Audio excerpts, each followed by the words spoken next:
And I just want to share a little story about myself. I was diagnosed with diabetes several years ago, and I began drinking the Kangen water and ended up back at the doctor's for some routine testing. I've always had an issue with my A1C test, the numbers always being high in a 9, 10, or 11. The last blood test that I had done after drinking the Kangen water for about 6 weeks was a 7.5. A month after that, I ended up at an appointment for my general practitioner, which required another blood test. And that blood test, the results that came back were a 7.3.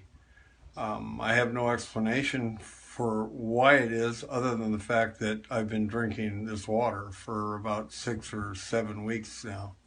And did you lose any weight during that period too? Yes, and I also lost 13 pounds, and 7 pounds in the beginning and then 6 more pounds about 2 months after that.